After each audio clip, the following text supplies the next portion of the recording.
Hey, welcome back to Extraordinary Chaos, and today I'm going to show you how to make this really cute layered balloon letter with my base alphabet. It could be a number, and also how to make a print and cut version. So we're going to start by uploading the alphabet to Cricut Design Space, and you can find this on the shop. It's free to download, and it is the balloon alphabet and number set. So I'm going to just start off with the letter A, and we're going to make a monogram letter. So these can be used for scrapbooking, card making, whatever you want to use them for, but they're also great to make as layered monograms to frame and perfect for nursery walls. So we're going to start by duplicating the letter. So the first letter is the top layer. I'm going to turn that white, and that's going to be my top layer. But if you look at that now, because this is an SVG letter, because I'm no longer designing Cricut, it needs welding together, because otherwise it will cut separately. So you need to just weld it together, then go and duplicate it. And now we're going to start contouring. So you're going to click on the contour tool on the bottom right hand corner of Design Space, and we're going to start with a balloon because that's more intricate. And I'm just going to remove the contour on every other bit, if that makes sense. Duplicate it because you're always going to contour from your last layer.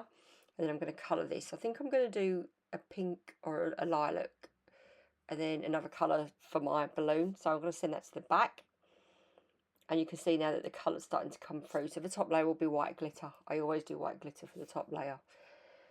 And then you're going to go back in, duplicate that layer. So now I'm going to remove the rest of my balloon. Not the basket, because that will be in the sky. And then get rid of that. Now we're going to duplicate this, ready for the next layer.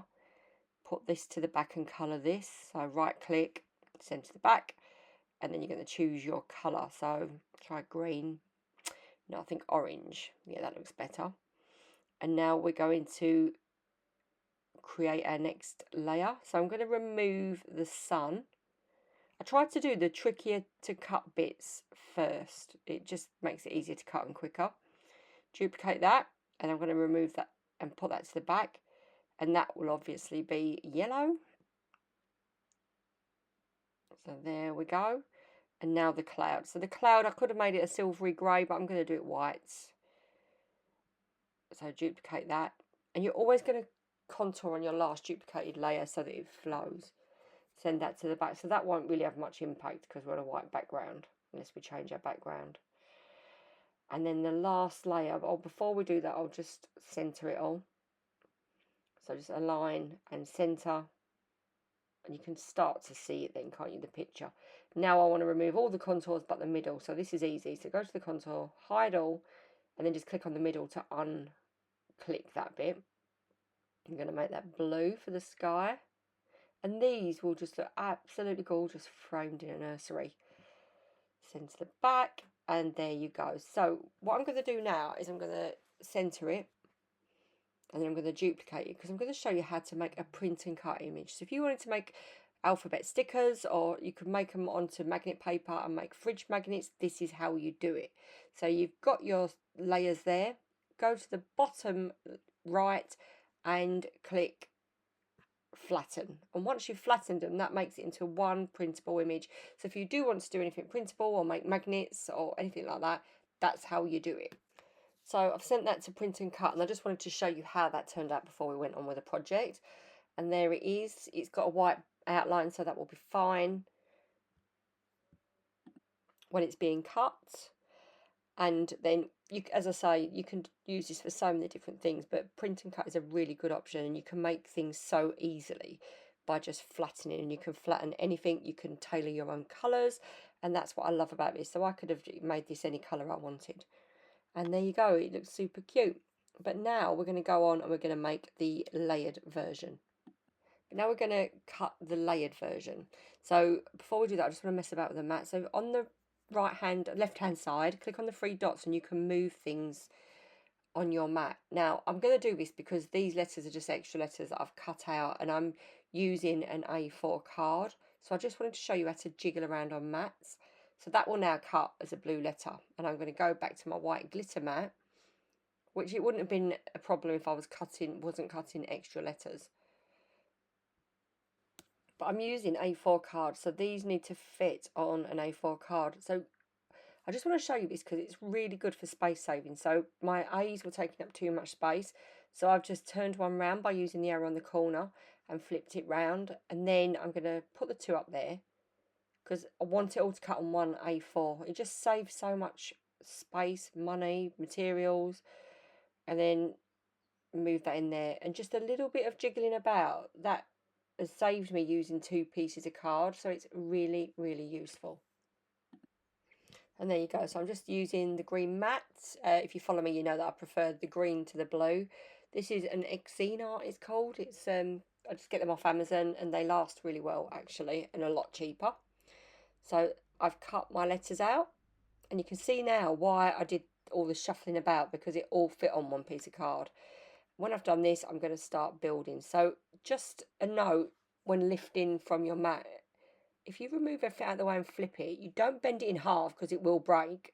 But if you just flip it like that and bend it slightly, it weeds off easier. And especially with files like this where the sun is quite delicate and you could rip it, it's the easiest way to do that.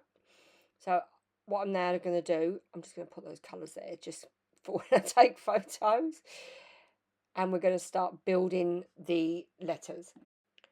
So I've used glue to build these letters because they are really, really fine. So it'd be a bit of a faff or sticky pad. To be honest, I don't love this glue.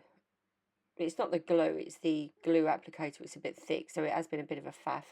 And I didn't just get my camera right so you can see the corner of me building it, but you get the principle. So what I've done is I've put glue and I've started at the top of the top layer, putting glue to the back. But because it was such a wide applicator, it just put too much glue on.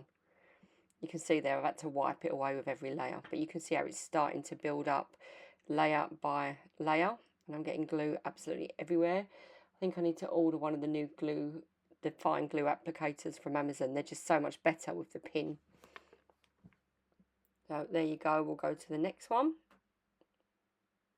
And it's starting to take shape now, and you can see that the colours are starting to build in, and that's what I just really, really love about these files. I'm just trying to work out there which way which. So put the glue on the back of the letter you've already done, because obviously the letter you're going to put onto it is going to have areas that won't be seen yet, so you don't want to by accident get glue on those. So for example on this one, if I put it on the sun, it would come through and it would be on the front of the sun and it would just ruin it. So always go on the back, put your glue on, and then put the next layer on top of that, and that will prevent that happening. So once I've done that, I'm going to get my yellow layer and just layer it on top.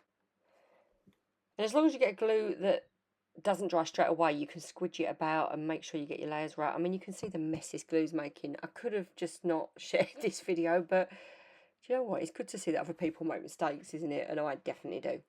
So layer that on top of there, and then after this we've got one more layer. I'm just going to turn it over, make sure that it's all sitting right. I can see there it's not, so I can mess with that. There's a little bit of card got stuck in there. And now I'm going to get my blue layer. And again, like before, I'm going to put it to the back of this top layer because that's the way you don't see the glue. And I just love how these files build up. I mean, I don't love this glue. There's nothing wrong with the actual glue. It's the applicator. It's just faffy and really thick. So yeah, after this, I'm definitely off to order myself a fine applicator from Amazon. They get clogged up, don't they? Once they're clogged up, they're just no good. And there you go. Almost finished. I'm going to pop the back layer on. And it's just getting that the right way round. I should have done that before, really. But again, all of my imperfections in one video. They do look great, these files, and there you go. You've got the option to have a single layered file, a multi-layered colour file, any colour you want, or a print and cut file. So if you like this video, please do like it. Any questions, let me know, and I'd love it if you subscribe. Thanks for watching and happy crafting.